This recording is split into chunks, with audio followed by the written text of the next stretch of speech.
जिसे अल्लाह बुलाता है उसे कोई रोक नहीं सकता। कभी कभी इंसान सिर्फ एक ख्वाहिश लेकर चलता है और अल्लाह उस ख्वाहिश को मंजिल बना देता है। कहते हैं ना कि जो हमारे नसीब में होता है वो हजारों रुकावटों से कुछ देर के लिए टल तो सकता है, लेकिन आखिर में वो हमें मिल ही जाता है। इसी की एक जीती जागती मिसाल सामने आई लीबिया से।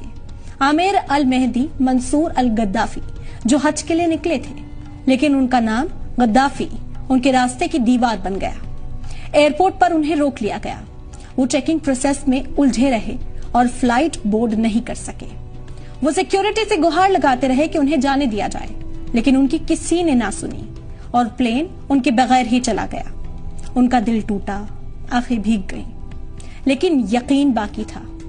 फिर अल्लाह ने वो कर दिखाया जिसे लोग करिश्मा कह रहे हैं। वही प्लेन तकनीकी खराबी के चलते वापस लौट आया, लेकिन इस बार भी बहुत गुजारिश करने के बाद भी पायलट ने उन्हें प्लेन में चढ़ने की इजाजत नहीं दी। प्लेन फिर उनके बगैर उड़ा और दूसरी बार भी उसी तकनीकी खराबी के चलते फिर उस प्लेन को लौटना पड़ा। तो जब दूसरी बार खराबी हुई तो कैप्टन ने ही कह दिया कि मैं अब तब तक उड़ान नहीं भरूंगा जब तक आमिर हमारे साथ ना हो।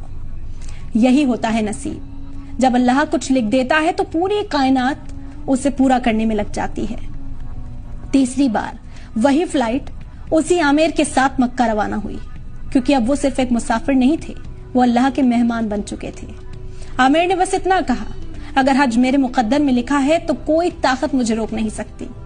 उनकी कहानी आज हर उस दिल को हिम्मत देती है जो मुश्किलों से हार रहा है, क्योंकि जो हमारे नसीब में होता है वो मिलकर ही रहता है, चाहे जमाना कुछ भी कर।